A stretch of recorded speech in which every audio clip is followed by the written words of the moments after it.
ini bukan sebuah kesalahan spesifikasi ya, tapi ini sebuah pembohongan yang sangat besar ini. Wow.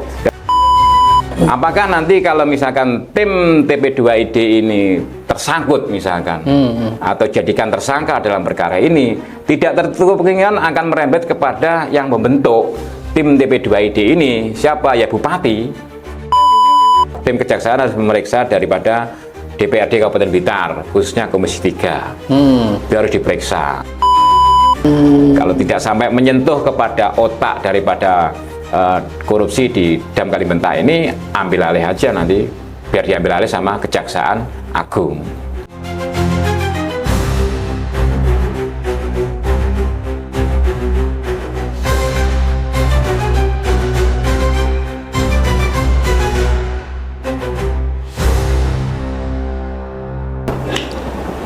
Assalamualaikum warahmatullahi wabarakatuh. Pemirsa Radar Blitar TV, kali ini bertemu dengan saya Maladi Usman dalam podcast Radar Blitar yang akan mengupas sebuah persoalan kasus yang mungkin saat ini lagi viral ya. Kita kedatangan tamu istimewa yang sudah cukup lama belum pernah ngobrol di podcast. Kita perkenalkan Ketua LSM GPI, Mas Joko Prasetyo. Siap, terima kasih. Mas Joko, terima kasih. Ya, sama-sama. Atas kedatangannya kembali setelah berapa puluh tahun? 1 tahun yang lalu kan sebenarnya sudah kita bahas. 1 tahun yang lalu. Iya, pernah kita sentil-sentil ya, mulai nyentil ya. Bukan disentil, tapi kita bahas, kita ulas terkait masalah dugaan korupsi rumah dinas wakil bupati sama TP2ID. Oh, tim TP2ID. Ya, tim TP2ID yang pada saat itu kan juga sudah kita kritisi. Bahkan sebelum kami diajak untuk wawancara di sini kan kami juga melakukan beberapa aksi ya, baik di kantor bupati maupun di kantor dewan untuk mencabut daripada peraturan bupati maupun SK bupati tentang pembentukan TP2ID. Tim Percepatan Pembangunan dan Inovasi Daerah Kabupaten Blitar, yang mana kalau kita bahas terkait TP2ID ini kan awalnya itu kan pemerintah daerah itu ingin melakukan sebuah terobosan ya, inovasi. Ya. Betul. Cuman tidak pas kalau itu diterapkan di Blitar. Apalagi kalau saya amati pembentukan TP2ID ini kan sebenarnya secara hukum cacat ya. Cacatnya itu karena di dalam peraturan bupati tentang pembentukan tim TP2ID ini kan ada konsideran. Di dalam peraturan bupati itu ada konsideran mengingat, menimbang, dan sebagainya. Nah, di mengingat menimbangnya itu kan ada undang-undang yang dicantumkan, ada 16 undang-undang ya. Nah, saya yakin kayak misalkan undang-undang tentang keuangan daerah misalkan, di situ pasti ada pesan supaya tidak melakukan tindakan KKN, korupsi, kolusi, dan nepotisme. Tapi ternyata di dalam SK Bupati atau di dalam peraturan Bupati itu, di situ ada kepengurusan. Nah, tim itu terdiri dari satu pengarah dari tokoh agama, kemudian ada penanggung jawab, itu dari tokoh masyarakat, kemudian ada anggota dari praktisi dan akademisi. Nah, yang aneh itu begini Mas Adi. Itu kan TP2ID ini kan Kabupaten Blitar ya. Tapi kenapa ini pengarahnya itu bukan dari orang Blitar, dari luar Blitar? Nah, ini kan aneh. Ini siapa? Terus kemudian yang tokoh agama tadi Mas. Ya, kemudian yang tokoh masyarakatnya itu siapa? Itu kan diduga kan keluarganya kepala daerah. Artinya ini kan KKN. Nah, kalau misalkan di dalam peraturan bupati maupun SK bupati itu di situ mencantumkan saudaranya, mencantumkan kroni-kroninya, itu sudah bertentangan dengan konsideran yang dipasang di peraturan bupati, itu nggak boleh. Sebenarnya Oke. begitu. Tapi yang akan kita bahas hari ini terkait kasus yang sedang ditangani kejaksaan. Ya. Dan kejaksaan sudah menetapkan 4 orang tersangka, Ya. yaitu Dam Kali Bentak, Mas, Bentak. di Kecamatan Pangurjo. Pangurjo, Mas ya. Ya. Tapi ada kaitannya sama TPID juga ini kayaknya. Ya nanti kalau kita kupas itu ada kaitannya. Oh, ada. Mas, Oke. jangan khawatir. Tadi pendahuluan untuk TP2ID ternyata masih ada rentetan kebijakan dari Ya. sana. Untuk Dam Kali Bentak, Mas. Ya. Kenapa kok bisa rame ini? Jadi begini Mas Hadi, jadi kalau masalah dugaan korupsi Dam Kali Bentak ini kenapa menjadi trending saat ini ya? Awalnya Dam Bentak ini kan tidak ada yang mengetahui bagaimana prosesnya, bagaimana pelaksanaannya, kemudian bagaimana ending daripada kegiatan proyek tersebut kan tidak ada yang tahu. Terus kemudian diungkap oleh aparat penegak hukum. Ya. Nah, ketika diungkap oleh aparat penegak hukum ini, akhirnya kami mendengar bahwasanya di dalam penanganan perkara ini aparat penegak hukum ini ada keraguan-raguan. Nah, ketika ada keraguan-raguan ini, maka kami sebagai bagian dari kelompok masyarakat Kabupaten Blitar, kami turun aksi di kantor Kejaksaan Kabupaten Blitar. Jadi menuntut supaya ada penuntasan dugaan kasus korupsi Dam Kali Bentak. Nah, kemudian berlanjut dari pihak kejaksaan itu melakukan menaikkan perkara yang awalnya dari penyelidikan menjadi penyidikan. Nah, ketika di penyidikan ini kemudian ditetapkan beberapa tersangka, namun ada upaya perlawanan hukum dari pihak tersangka pada saat itu ya. Sampai tersangka ini melakukan gugatan ke pengadilan. Peradilan nih, Gugatan ya. Oh, gugatan. Ada yang pra-peradilan, ada yang gugatan. Kalau yang pra-peradilan kayaknya dicabut ya. Tapi kalau yang kalau yang gugatan itu, nah di situ dari pihak penasihat hukumnya tersangka itu heran dengan yang namanya temuan daripada kejaksaan. Bahwasanya yang kalau kita mengutip dari pemberitaan ya, itu dari pihak kejaksaan itu menyampaikan kepada pihak penggugat bahwasanya ada temuan kerugian negara 4,7. Nah, padahal pagu anggaran itu kan 4,9 sekian. Hampir 5 miliar ya. 4,9 miliar. Akhirnya dari pihak penasihat hukumnya itu kan terheran-heran. Kok bisa ini pagu anggaran 4,9 miliar, tapi kerugian negaranya 4,7 miliar. Padahal di situ sudah bangunan fisiknya sudah ada. Nah, ternyata mungkin ya dari pihak penasihat hukumnya itu menyorotinya hanya dari sisi masalah hukumnya saja, hukum keperdataannya saja. Tapi tidak melihat bahwasanya hukum teknis keuangan atau hukum anggaran. Jadi kalau di hukum keuangan atau anggaran itu, ketika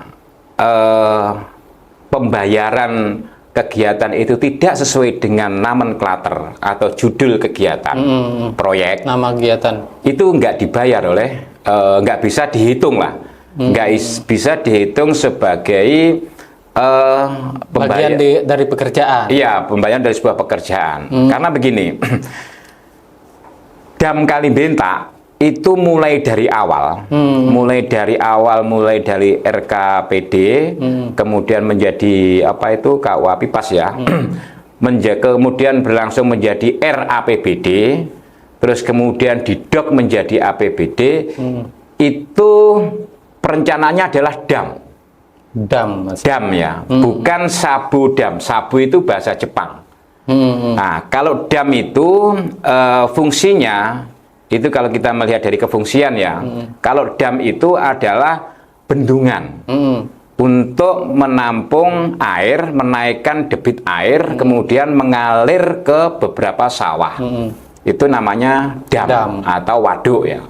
Nah, tapi di dalam pelaksanaan ternyata yang dikerjakan oleh pihak kontraktor ini adalah sabu dam. Kalau sabu dam itu semacam orang Jawa ngarani pleret lah. Kayak ada di mana Kali Badak itu, Bladak di Lego itu kan untuk sabu penahan, dam. Mas ya. Ya, jadi hanya pengendali aliran lahar. Karena di situ mengandung sedimen kayak misalkan pasir, batu dan sebagainya. Jadi hanya mengendalikan fungsi daripada aliran air. Tapi kalau dam bentak itu adalah untuk menampung dan meningkatkan debit air supaya bisa untuk mengaliri sawah di sekitarnya. Sesuai nomenklatur Nah, tadi. gini, nomenklaturnya itu mulai dari awal itu adalah dam, pembangunan dam. Bukan sabu dam. Jadi mulai ketika realisasi proyek itu ya, mulai dari tanda tangan kontrak, mulai kemudian pengajuan pencairan, SPP, SPM sampai SPJ, itu nomenklaturnya semua berbunyi dam. Dam. Ya, bukan sabu dam. Nah, ketika nomenklatur tidak sesuai dengan kenyataan di lapangan, maka pemerintah daerah seharusnya tidak bisa membayar proyek tersebut. Tapi sudah terbayar karena ada regulasi per termin kan begitu. Nah, tergantung di kontrak kerjanya bagaimana untuk pembayaran itu. Nah, setelah selesai diibaratkan begini. Saya itu pesen nasi pecel sama Mas Adi ya. Tapi kemudian sama Mas Adi dikasih saya ini rawon. Nah, ketika saya tanyakan mana pecelnya, lah ini bukan pecel, ini namanya rawon. Nah, ketika sudah seperti itu, maka saya nggak akan mungkin mau menerima menerima pecel ini, karena pesan saya rawon, kan begitu. Nah, kemudian sampean saya sudah habis biaya untuk membuat bahan dan sebagainya, habiskannya, ya itu terserah sampean. Tapi pesan saya itu adalah pecel, bukan rawon. Nah, sama dengan sama dengan dam ini. Pemerintah daerah itu pesennya adalah dam, bukan sabu dam. Nah, ketika ini yang di lapangan ternyata sabu dam, maka pemerintah daerah tidak bisa mengakui ini sebagai pesanan atau kegiatan daripada pemerintah daerah. Itu. Makanya kalau banyak juga dari teman-teman kontraktor itu yang menanyakan, kok iso Mas itu kerugian negaranya kok 4,7? Oh, akhirnya itu muncul 4,7 itu. Ya, jadi setelah dikurangi 4,9, setelah dikurangi administrasi dan segala macam, mungkin jadi yang 47. Ya 170 pajak, atau berapa itu ya, mungkin untuk bayar pajak atau mungkin bayar perencanaannya. Tapi untuk yang di fisiknya itu tidak bisa dihitung. Akhirnya muncul 4,7 sebagai kerugian negara. Ya, sebagai kerugian negara. Nah, ada informasi juga BPK pernah mendatangi ke lokasi kegiatan proyek Kali Bedak itu ya. Memang BPK nggak bisa akan memeriksa kegiatan tersebut karena apa? Dokumen yang dibawa BPK itu adalah dam. Sementara ketika di lapangan yang terjadi adalah sabu dam. Apanya yang mau diperiksa? Apa yang mau catat? Apa yang mau dicatat? Tidak bisa. Makanya saya berharap Kejaksaan tetap mempertahankan bahwasanya kerugian negara itu 4,7. Mas Joko, apakah kesalahan spek itu yang membuat Kejaksaan kemudian mengejar yang paling pertama itu adalah kontraktor? Ya. Karena diduga karena spek dari kegiatan ini adalah dam. Ya. Ketika pekerjaan terus selesai kok munculnya sabu dam, apakah itu yang buat kontraktornya paling pertama Kalau saya menilainya ini bukan sebuah kesalahan spesifikasi ya, tapi ini sebuah pembohongan yang sangat besar ini. Wow. Yang mana? Iya, pembohongan. Saya katakan pembohongan apa? Karena kami tahu bahwasanya pihak kontraktor ya atau pihak pengerja proyek itu saya yakin dia tahu teknis. Hmm. Kemudian kepala dinas sebagai pengguna anggaran atau PA, dia juga paham sekali terkait masalah teknis. Kemudian kuasa pengguna anggaran kan dikuasakan kepada sekretaris dinas ya. Sekretaris dinasnya itu saya dengar dia diklat itu terbaik, itu lulusan terbaik. Sama Kabid SDE-nya itu juga lulusan terbaik.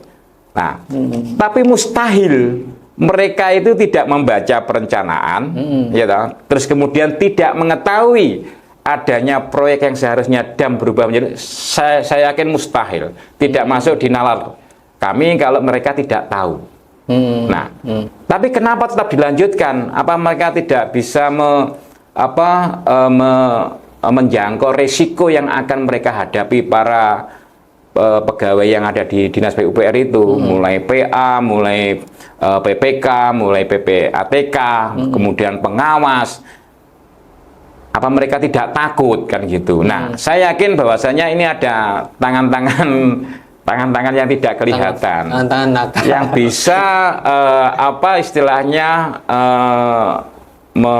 otak mereka. Jadi semua keahlian teknis hampir semuanya hilang atau tidak berfungsi. Ada cuci otak berarti. Ya ini yang harus dikejar ini ya. Yang cuci otaknya mereka yang orang-orang ahli teknis ini siapa gitu loh. Padahal kalau mereka sayang sekali kalau mereka punya kemampuan di bidang teknis ya. Ilmu itu kan tidak memiliki dewan kepangkatan ya. Siapapun itu bisa mendapatkan keilmuan tentang masalah teknis misalkan. Seharusnya tidak boleh tunduk dengan orang-orang yang tidak paham dengan teknis kan begitu. Nah, artinya ini ada tangan-tangan yang merubah itu ketika mulai dibangun berarti ya, dari awal mulai membangun. Betul. Jadi terbukti keilmuan mereka sama sekali tidak berfungsi. Padahal proyek ini kategori proyek besar ya. Artinya 4,9 ini termasuk pembiayaan yang sangat luar biasa untuk sebuah proyek. Yang saya herankan juga ketika proyek ini sudah selesai, ya, biasanya kan ada tinjauan bupati melakukan peninjauan atau mungkin bupati gunting pita kan gitu. Ini kan sebelum tidak ada. Itu kan juga ada laporan setelah kegiatan kepada mungkin Sekda, seharusnya terkait mungkin terkait pengawasan inspektorat segala ya, macam. seharusnya makanya yang saya katakan tadi, semua mesin pemerintahan tidak jalan semua. Khusus untuk proyek dam Kalibenta ini. Jadi mulai dari jajaran yang ada di Dinas PUPR, kemudian inspektorat, ada lagi yang sebenarnya sangat paling berkompeten dengan masalahnya adalah DPRD Kabupaten Blitar. Karena DPRD itu sangat tahu betul mulai dari perencanaan, mulai didek menjadi anggaran tetap, itu Dewan ini tahu. Khususnya Komisi 3 ya, yang mungkin Komisi 3 ini pembangunan. Ya, yang bagian pembangunan. Kenapa tidak melakukan? Mereka fungsinya kan sebagai legislasi, pembuat undang-undang, sebagai budgeting, penganggaran, kemudian sebagai controlling, pengawasan. Tapi mereka juga mati, mesin mereka mati. Terbukti mereka tidak melakukan apapun terhadap dam Kalibenta. Padahal di Komisi 3 ini yang saya ketahui juga ada orang-orang insinyur tekniknya ya, juga ada mantan-mantan pemborong.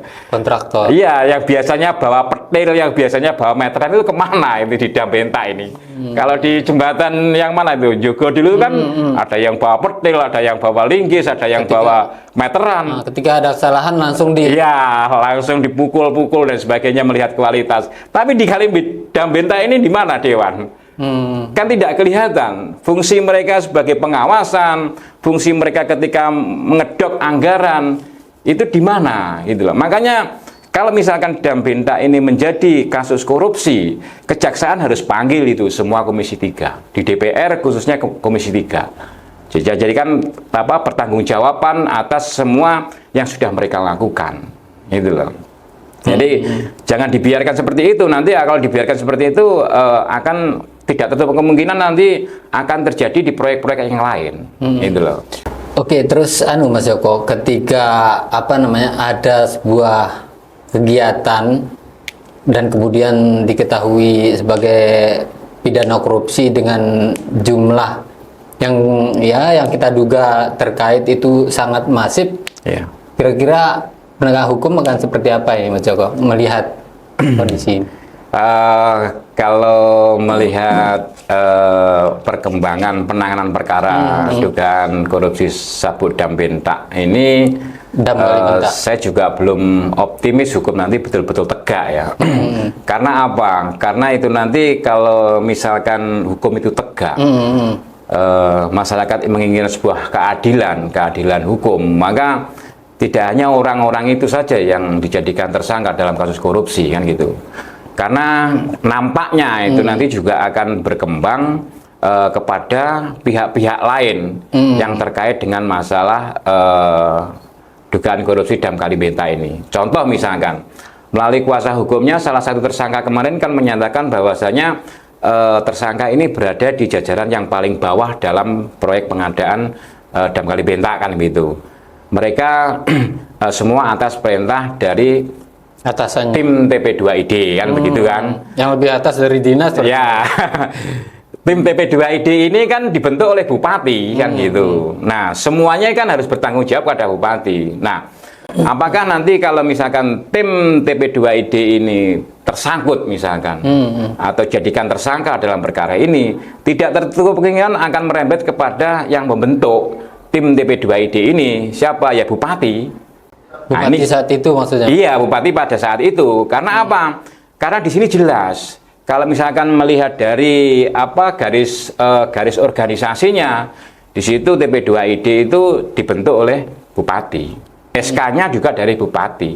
Sehingga kalau misalkan nanti apa yang disampaikan oleh dari penasihat hukumnya salah satu tersangka ini betul bahwasanya TP2ID ini terlibat dalam tindakan-tindak pidana korupsi Dam Kali Bentak, maka kejaksaan harus sikat itu.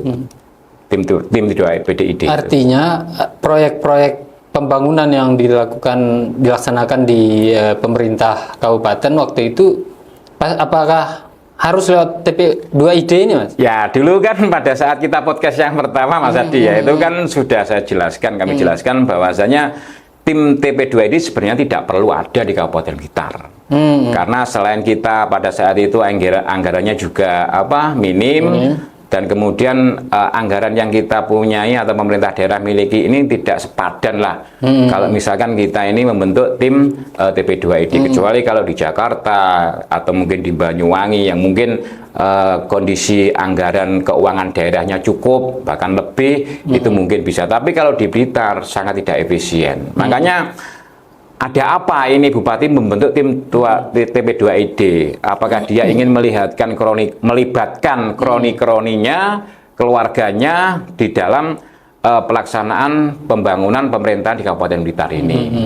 Artinya apa? Ada indikasi ke situ atau ada perencanaan ke situ? Karena di TP2ID jelas di situ siapa itu pengarahnya, siapa itu penanggung jawabnya, siapa ketuanya.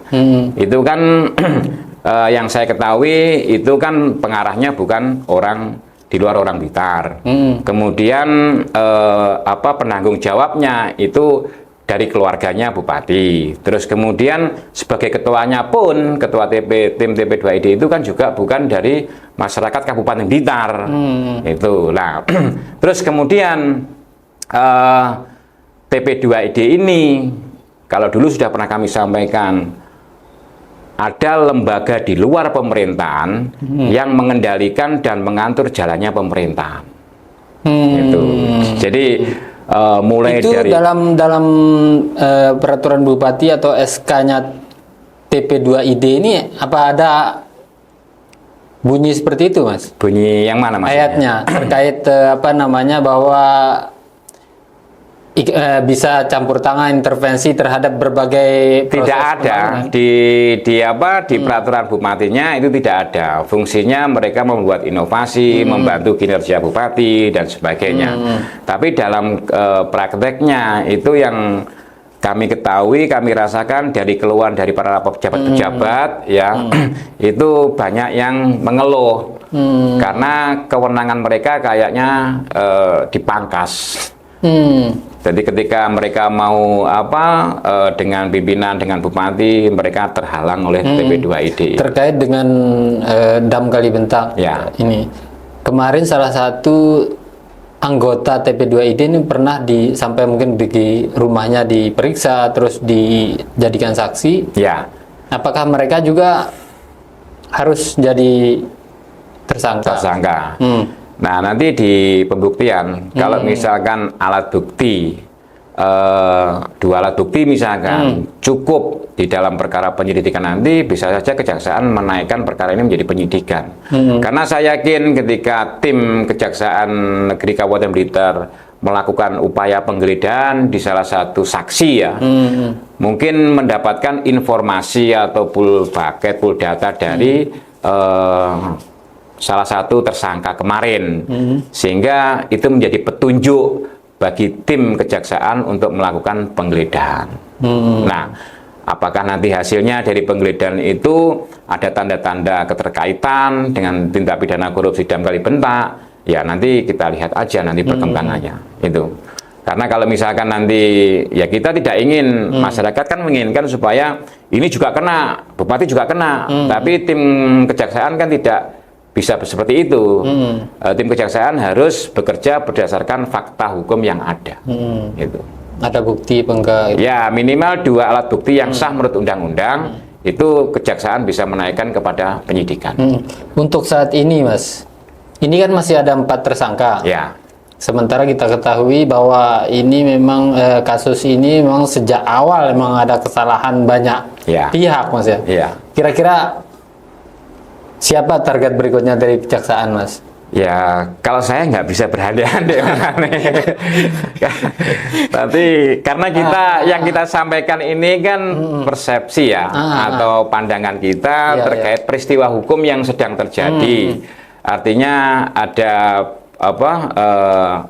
penanganan dugaan korupsi Kalibentak, terus kemudian langkah-langkah yang sudah dilakukan oleh pihak kejaksaan dan sebagainya, terus kemudian hasil awalnya sudah bisa menetapkan beberapa tersangka. Ini saya juga tidak menutup kemungkinan bahwasanya akan ada tersangka yang lain. Ya kita tunggu saja apakah ini dipakai sesi pertama, sesi kedua, atau menunggu daripada fakta yang ada di persidangan dari sesi pertama ini. Pengadilan. Ya, makanya nanti kita tunggu saja, gitu loh. Tapi kalau kita lihat dari, kalau misalkan mau kita ungkap untuk menegakkan sebuah keadilan atau penegakan hukum, ya banyak nanti yang bisa terjerat kasus Dam Benta ini. Itu. Kecuali misalkan yang seperti kemarin kami sampaikan bahwasanya di Undang-Undang Nomor 31 tahun 99 yang sudah diperbarui dengan Undang-Undang Nomor berapa itu ya, tahun 2000 itu kan di pasal 2-nya itu kan mengenai masalah penyalahgunaan wewenang. Jadi misalkan pegawai negeri sipil atau penyelenggara negara yang karena jabatan, karena kewenangan, terus kemudian memperkaya diri sendiri, memperkaya orang lain, memperkaya pihak korporasi, itu tetap kena. Gitu loh. Makanya kalau seperti itu apa enggak nantinya? Apakah harus misalkan tersangka ini mungkin calon tersangka ini tidak menikmati hasil korupsi, tapi dia memberikan kesempatan kepada orang lain untuk memperkaya diri, memberikan kesempatan kepada pihak korporasi untuk memperkaya diri, dia bisa kena. Kalau di pasal umumnya itu kan pasal 51 ya, jadi tentang pelaku penyerta itu bisa dikenakan. Mungkin seperti yang penanggung jawab langsung dari kemarin kan tersangkanya dari kepala bidang, terus sekretaris dinas. Mungkin yang paling dekat dari itu ya mungkin kepala dinas. Ya, kepala dinas ya harus yang bertanggung jawab karena masalah pelaksanaan proyek tersebut, gitu loh.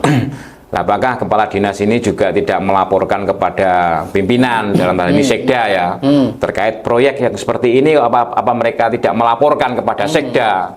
Nah kalau tidak melaporkan, nah ada apa ini? Kan begitu.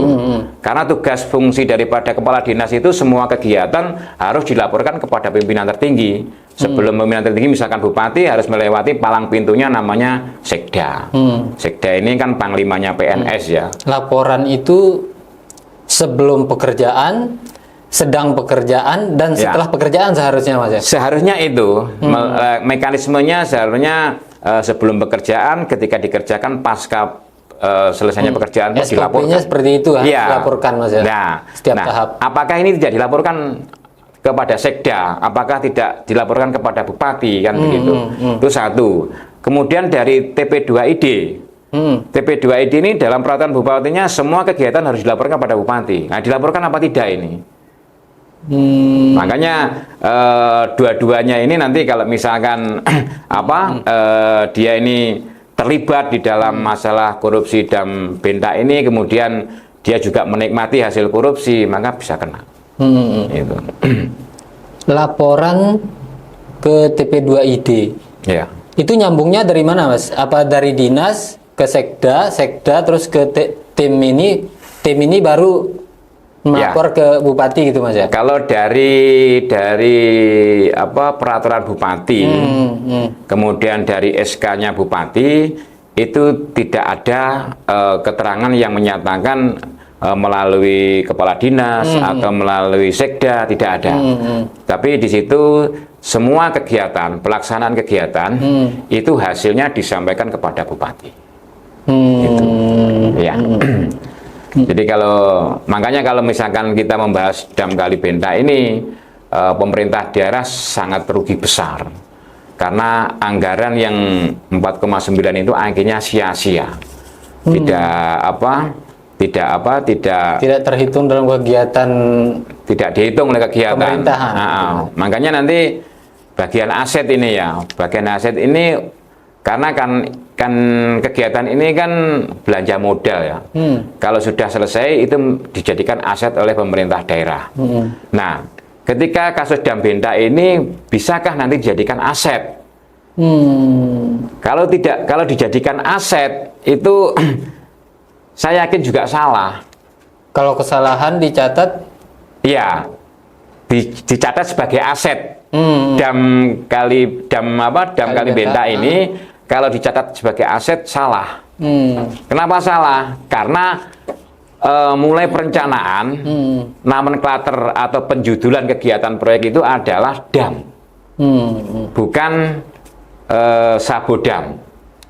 Nah, tapi kalau misalkan nanti dicatat sebagai aset, itu harus dipertanyakan dasar hukumnya apa, gitu loh. Jadi sekarang yang sabodam, yang dam Kalibenta itu yang sekarang jadi sabodam, itu tidak bisa dihitung oleh negara atau oleh keuangan negara.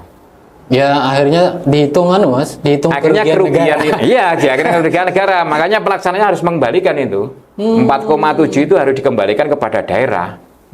Lah, mungkin ada bantahan dari pelaksanaan, loh, saya sudah beli material. Mungkin ya, saya sudah beli semua mengupah para pekerja. Kemudian saya sudah melakukan bayar pajak dan sebagainya. Itu bagaimana? Nggak dihitung. Nggak bisa dihitung. Jadi itu dianggap sebagai kesalahan mereka sendiri. Berarti total anggaran itu dihitung jadi kerugian negara? Iya, dihitung kerugian negara, gitu loh. Karena dia salah mengerjakan, tidak sesuai dengan nomenklatur proyek tersebut. Berarti resikonya pelaksana.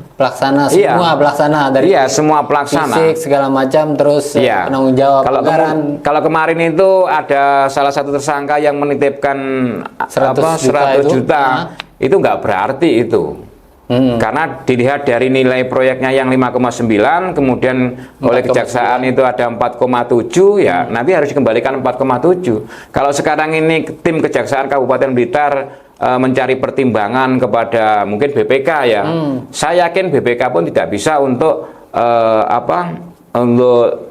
tidak jauh-jauh dari apa yang sudah ditemukan atau sudah dilakukan oleh penghitungan oleh pihak kejaksaan. Karena jelas BPK ketika datang ke lokasi dam Kalibenta, dia tidak melakukan pemeriksaan. Karena apa? Karena yaitu tadi. Ya. Nomenklaturnya, jadi barangnya itu yang dipesan adalah dam, tapi ternyata wujudnya adalah sabodam. Terus apa yang mau diaudit sama BPK? Tidak ada yang diaudit, tidak ada spesifikasinya, tidak ada. Terus Mas Joko, ini kan kasus dam Kalibenta ini kan tahun anggaran 2023 penganggarannya. 2023. Kemudian dilaporkan 2024. Dan saat itu pejabat bupati adalah rezim yang lama, karena kemarin 2025 awal baru ada pergantian rezim kepemimpinan di pemerintah. Apakah kasus ini termasuk bagian dari, ya mungkin dalam tanda kutip, balas dendam kepada rezim lama ya? Karena kita ketahui kemarin yang paling ramai adalah teman-teman menunggu kesaksian dari mantan bupati. Iya. Jadi kalau apa yang kami sampaikan, Mas Hadi, ini murni dalam rangka pengawasan penegakan hukum ya. Jadi kalau dikaitkan dengan masalah politik balas dendam, saya kira saya tidak mengarah kepada hal itu. Karena apa? Ya sudah kalah, ya sudah kalah. Apalagi ini sebenarnya saya melakukan kritikan terhadap keberadaan TP2ID ini kan sudah mulai dari 2002 saya itu. Cabut TP2ID, bubarkan TP2ID kan, karena apa? Sangat tidak berguna untuk Kabupaten Blitar. Kan kita ketahui bahwasanya selama ada tim TP2ID ini bicara fakta lah ya. Kami bukan mengada-ngada atau membuat fitnah, enggak. Tapi ada beberapa penanganan proyek-proyek yang kami anggap besar untuk tingkat kabupaten ya, kayak pembangunan rumah sakit. Kemarin kan juga dipotong kontraknya di tengah jalan. Kemudian pembangunan jembatan yang ada di Suruwadang itu juga dipotong kontraknya. Kemudian pembangunan rumah perpustakaan dipotong kontraknya. Artinya kan tidak sukses. Nah, kemudian TP2ID ini fungsinya apa? Ketika proyek-proyek yang kita anggap besar di Kabupaten Blitar ternyata bermasalah semua. Nah, makanya kalau misalkan keberadaan TP2ID nanti, kalau bisa lah ya, kalau bisa Kejaksaan harus lebih mendalami keterlibatan anggota tim TP2ID ini dalam semua proyek yang ada di Kabupaten Blitar mulai tahun 2021, 22, 23. Supaya apa? Supaya jelas itu loh. Apakah proyek pembangunan rumah sakit ini bermasalah? Apakah pembangunan jembatan yang kemudian anggarannya sebagian kembali ke pusat, kemudian perpustakaan juga begitu. Nah, apakah ada keterlibatan langsung dengan tim TP2ID? Makanya kami berharap Kejaksaan harus lebih jeli, lebih dalam untuk mengungkap adanya keterlibatan tim TP2ID dalam pembangunan di Kabupaten Blitar. Itu. Kayaknya tugasnya TP2ID intervensi proyek-proyek. Bisa juga seperti itu ya. Jadi karena mungkin mereka punya senjata peraturan bupati, SK bupati, sehingga seakan-akan mereka ini bahkan di atasnya bupati ya. Di atasnya bupati. Jadi kalau misalkan bupatinya mungkin tidak tahu, tapi mereka mungkin bisa bersikap atau berlaku di atasnya bupati, gitu loh. Ya mungkin semua masyarakat sudah paham lah, itu loh. Karena bukan seuzon dengan kapabilitas, dengan kemampuan Bu Bupati. Itu pas gunting pita itu ngerti apa enggak? Sabun dam sama dam itu lah itu kalau sejauh yang saya ketahui, selesainya sabuk dam itu tidak pernah ditinjau, tidak ada pengguntingan pita peresmian, ya toh. Kalau yang saya ketahui loh ya, itu kan tidak ada itu. Kalaupun misalkan ada, apakah Bupati tidak tanya, apakah tidak tahu? Ini yang saya resmikan ini dam apa sabuk dam gitu. Apakah beliaunya tahu? Apakah juga menanyakan? Nah, ketika beliaunya sudah lengser menjadi sebuah perkara hukum, sebenarnya kasihan kan begitu. Sebenarnya kasihan. Karena tidak mengertian tentang teknis, kemudian di jajaran pemerintahan di bawahnya juga takut. Mungkin takut dengan adanya tim bentukan dari bupati ini tadi. Sehingga mereka tidak bisa bekerja tidak secara profesional. Itu. Makanya terakhir harapan kami, Mas Hadi, Kejaksaan harus memeriksa tim Kejaksaan harus memeriksa daripada DPRD Kabupaten Blitar, khususnya Komisi 3. Itu harus diperiksa tugas dan fungsi daripada Komisi 3 itu apa saja sampai terjadi adanya hal seperti ini. Ini masukan buat kejaksaan berarti? Iya, masukan buat kejaksaan.